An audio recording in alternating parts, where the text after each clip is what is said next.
Salut, salut! J'espère que vous allez bien. Moi, je suis prête pour des températures non venteuses où je vais pouvoir sortir mon chapeau sans que ça vole. Aujourd'hui, là, je voulais vous parler d'un sujet que je pense qui touche pas mal de gens. C'est l'anxiété de performance. Je sais pas si vous avez vu mes stories hier, mais ça fait vraiment longtemps que je travaille sur moi puis que j'essaie de vraiment me débarrasser, on note bien le mot aussi, débarrasser de mon anxiété. Puis là, dernièrement, il est arrivé un événement, tu sais, je vous l'ai compté, en tout cas, je vais le raconter. Mais j'étais allée à la caisse, puis là, dans le fond, je m'en allais à mon examen, puis là, j'allais sortir de l'argent pour mon loyer. Puis finalement, le monsieur, le garde de sécurité là-bas, il me dit « Hey! » Il me crie quand je sors « Reviens, reviens! » Fait que là, je retourne, puis il me dit « T'as oublié ta carte dans le guichet. » Fait que là, je me suis dit « Crime, qu'est-ce qui fait que j'ai oublié ma carte dans le guichet? » Mais c'est le fait que quand on est nerveux, ok, je vais vous réexpliquer l'anxiété puis le stress et tout ça.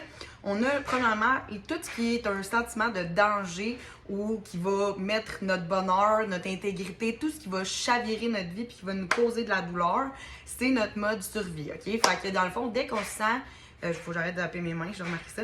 Dès qu'on se sent stressé par quoi que ce soit, mais là, le cerveau, il y a un shortcut pour nous faire réagir plus rapidement. Puis là, à ce moment-là, ce qui se passe, c'est qu'on a un coup d'état. Le coup d'état, c'est quoi? C'est que la conscience s'en va, puis que dans le fond, on se met en mode automatique, puis que là, on patine. Puis là, tu sais, des affaires simples, comme genre, un moment donné, mon premier examen, j'étais même plus capable de compter jusqu'à 5 tellement j'étais nerveuse parce que je me rappelais pas comment utiliser une pompe doseuse. Pour vous donner une idée, ça fait longtemps que j'ai appris à compter jusqu'à 5, ok? Puis je m'en souvenais pas, puis j'étais pas capable de le dire. C'est pour vous dire à quel point ça peut être puissant comme coup d'état émotionnel.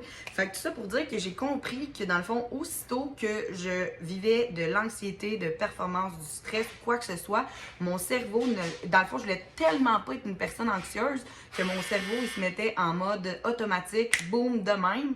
Puis dans ce temps-là, je perdais le contrôle, ce qui veut dire que je faisais tout machinalement, mais que j'étais pas là dans mon cerveau, tu sais, j'avais pas conscience de ce que je faisais. Puis au lieu de me dire pourquoi, j'avais jamais catché que je fuyais. Fait que parce que dans ma tête à moi, là, je faisais, avant de découvrir que j'étais la pro de la fuite des sentiments avec ma psy, ben dans ma tête à moi, j'affrontais tous mes sentiments head-on. Mais c'était de la bullshit que mon ego me comptait parce que c'est pas vrai. Ça fait longtemps que je refoule mes sentiments. Puis bref, tout ça pour dire que là, avec cet événement-là, je me suis sincèrement posé la question, mais qu'est-ce qui s'est passé pour que tu oublies ta carte dans le guichet? Puis là, j'ai comme, tu sais, j'étais là, puis je faisais mes affaires, mais je pensais à mon examen. Fait que là, c'est exactement la même chose qui se produit quand je suis en examen. Je pense à mon Dieu, je vais couler, mon Dieu, je vais couler, mon Dieu, je vais couler. Puis là, tout le long de l'examen, dans le fond, je suis en pilote automatique. Fait que les choses que je dois observer, je les vois pas. Je pourrais avoir tu sais, comme une grosse pancarte qui flash rouge, puis je réussirais quand même à pas la voir. Vous comprenez à quel point c'est puissant? Fait que là, je me suis dit, dans le fond, que je devais accueillir mon anxiété. Puis là, vous allez me dire, Christy, c'est quoi ça, accueillir ses sentiments? Je me suis longtemps posé la question, tu sais, si tu les attends à la porte avec une bouteille de vin? Non. Mais tout ça pour dire que, je vous l'ai déjà dit, puis je vous le répète, les sentiments, c'est comme des témoins de Jéhovah, ok? Si jamais vous prenez pas le temps de leur répondre, ben, ils vont cogner à votre porte, ils vont aller dans votre fenêtre, ils vont essayer de passer par le grenier, la cheminée, n'importe comment. Puis ce qui risque d'arriver, c'est que vous allez tellement refouler qu'à un moment donné, ça va sortir comme un feu d'artifice, puis vous allez même pas comprendre pourquoi vous réagissez comme ça. Fait que ça, c'est vraiment important de prendre le temps de les reconnaître en se disant, bon, sans jugement, bien entendu. Pourquoi? Comment je me sens? Fait que là, tu te mets en silence, puis tu sais, au début, ça va vous sembler vraiment niaiseux, là. Mais vous mettez en silence, puis vous vous concentrez sur comment je me sens. Fait que là, dans le fond, vous allez voir, il y a plusieurs sentiments nowhere qui vont monter, puis à un moment donné, ça va être la vraie affaire. Puis là, dans le fond, vous dites, pourquoi je me sens comme ça? Fait que là, après ça, vous trouvez les raisons. Comme moi, hier, j'avais peur de couler. J'avais peur de ne pas avoir assez étudié. J'avais peur que le professeur me fasse couler. Tu sais, c'est toutes des affaires que souvent, ce qu'on a peur, c'est comme ça. Puis ce qui arrive réellement ou qui peut arriver réellement, c'est gros de même.